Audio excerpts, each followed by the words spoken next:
UP और बिहार जैसे राज्यों का लगभग हर युवा आईएएस बनने के बारे में सोचता जरूर था और आर्ट्स बैकग्राउंड से लोगों को तो मान लिया जाता था कि वो यूपीएससी की तैयारी ही करेंगे। लेकिन अब हालात बदल गए हैं। अब इंजीनियरिंग और मेडिकल जैसी पढ़ाई करने वाले युवा आईएएस की तरफ आकर्षित हो रहे हैं और बड़ी संख्या में चयनित भी हो रहे हैं। लेकिन चिंता की बात यह है कि चयनित उम्मीदवारों में हिंदी और अन्य भारतीय भाषाओं की पृष्ठभूमि से आने वाले युवाओं की संख्या लगातार कम होती गई। हालात ये हो गए कि टॉप 100 उम्मीदवारों में हिंदी माध्यम से परीक्षा देने वाले लोगों के नाम बड़ी मुश्किल से खोजने से मिलते हैं। तो क्या हिंदी माध्यम से यूपीएससी की परीक्षा पास करना इतना मुश्किल है? आइए जानते हैं आज के वीडियो में। नमस्कार, स्वागत है आपका प्रभात एग्जाम के यूट्यूब चैनल पर। ये एक ऐसा प्लेटफॉर्म है जहां आपको मिलती है सभी कॉम्पिटिटिव एग्जाम से जुड़ी महत्वपूर्ण जानकारियां जो आपको किसी भी एग्जाम में सफल होने में काफी मदद कर सकती हैं। अगर आप हमारे यूट्यूब चैनल पर पहली बार आए हैं तो हमें लाइक और सब्सक्राइब जरूर करें और हमारे लेटेस्ट वीडियोस और अपडेट सबसे पहले आप तक पहुंचे, इसके लिए बेल आइकन को प्रेस करना ना भूलें। तो आइए शुरुआत करते हैं आज की वीडियो की, जो है यूपीएससी में हिंदी के अभ्यर्थियों के लिए आसानी और परेशानी। बीते एक दशक से यूपीएससी को लेकर एक बहस चल रही है कि अंग्रेजी के मुकाबले हिंदी और बाकी भारतीय भाषाओं के अभ्यर्थियों का चयन कम होता है। इस सवाल का कोई सिंपल जवाब नहीं दिया जा सकता। ये तो सब जानते हैं कि हिंदी भाषा विद्यार्थियों के लिए इंग्लिश की अपेक्षा हिंदी में बातों को समझना ज्यादा आसान होता है। लेकिन हमारी एजुकेशन सिस्टम कुछ इस तरह की बन चुकी है कि हमें पढ़ाई इंग्लिश में करनी पड़ती है।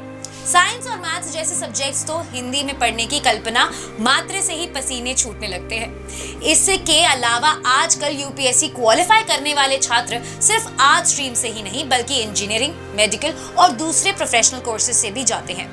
इन विषयों की पढ़ाई हिंदी में हमारे देश में शायद ही किसी कॉलेज में होती हो। ऐसे में उनके लिए अपनी पढ़ाई का मीडियम बदलकर किसी और भाषा में पढ़ाई करना बेहद मुश्किल हो जाता है। इसके अलावा हिंदी माध्यम के छात्रों को एक और समस्या से दो चार होना पड़ता है। वो समस्या है स्टडी मटेरियल। उदाहरण के तौर पर करंट अफेयर्स कवर करने के लिए अंग्रेजी में द हिंदू अखबार है, लेकिन उसके मुकाबले हिंदी में कोई अखबार नहीं दिखता। हालांकि अब समस्या का समाधान काफी हद तक हो गया है और ज्यादातर सभी सरकारी और उत्कृष्ट निजी प्रकाशनों के हिंदी अनुवाद बाजार में उपलब्ध हैं। इसके अलावा हिंदी माध्यम से परीक्षा देने वाले छात्रों के सामने और भी मुश्किलें आती रहती हैं, जैसे मॉडल उत्तरों का सिर्फ अंग्रेजी भाषा में होना, अंग्रेजी से हिंदी में दुरूह रूपांतरण इत्यादि। फिर हिंदी माध्यम के अभ्यर्थियों को उसी प्रश्न को अंग्रेजी में समझने का प्रयास करना पड़ता है, जिससे वक्त बर्बाद होता है।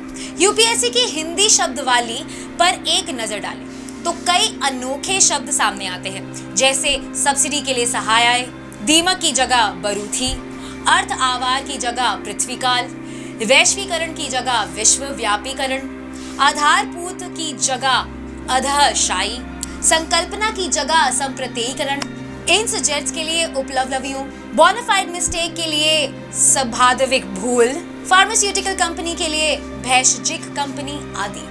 हालांकि हिंदी पढ़ने का स्तर भी कमजोर हो रहा है। उत्तर प्रदेश के हाई स्कूल और इंटर की परीक्षा में करीब 8 लाख परीक्षार्थी हिंदी में फेल हो गए। यही विद्यार्थी प्रतियोगी परीक्षाओं में बैठेंगे तो दिक्कत आएगी ही। बहरहाल यूपीएससी में हिंदी माध्यम की विफलता के मुद्दे पर सरकार यूपीएससी और परीक्षार्थियों को सामूहिक रूप से चर्चा कर हल निकालना चाहिए, ताकि भविष्य में हिंदी की समृद्धि का रास्ता अवरोध ना हो। अगर आप भी आईएएस की तैयारी, किताबें ऑल अबाउट यूपीएससी एग्जाम, मुझे बनना UPSC topper, government of India welfare scheme, 60 successful IAS officer की प्रेरक कहानियां, SA for UPSC civil services, landmark judgment, UPSC civil सेवा प्रारंभिक परीक्षा सामान्य अध्ययन पेपर 1 और 2, सॉल्व क्वेश्चंस और मनीष रंजन की किताबें जिनमें आपको मिलेंगी सॉल्व क्वेश्चन पेपर्स, इन सभी किताबों को अमेज़न या फ्लिपकार्ट से खरीद सकते हैं। अगर आपको ये वीडियो पसंद आया है तो इसे अपने दोस्तों के साथ जरूर शेयर करें और अगर आपके पास हमारे लिए कोई भी सवाल है तो उसे कमेंट सेक्शन में लिखकर हमें जरूर बताएं। जल्दी आपसे फिर मुलाकात होगी एक नए टॉपिक पर, एक नए वीडियो के साथ। देखते रहिए प्रभात एग्जाम्स। नमस्कार। यूपीएससी की प्रीलिम्स परीक्षा में गारंटीड सक्सेस के लिए भारत का प्रसिद्ध पब्लिशर प्रभात प्रकाशन आपके लिए लाया है यूपीएससी 26 वर्षों के topic wise solved papers. IAS doctor Manish Ranjan की इस बुक में है एक्सप्लेन्ड आंसर्स और ट्रेंड एनालिसिस। इसके साथ ही जरूर पढ़ें यूपीएससी सीसैट, जिसमें है पेपर 2 के 2011 से 2020 के सॉल्व्ड पेपर्स। ये दोनों बुक्स इंग्लिश में भी अवेलेबल हैं। आज ही ऑर्डर करें ऑनलाइन अमेजॉन या फ्लिपकार्ट से और क्रैक करें यूपीएससी एग्जाम।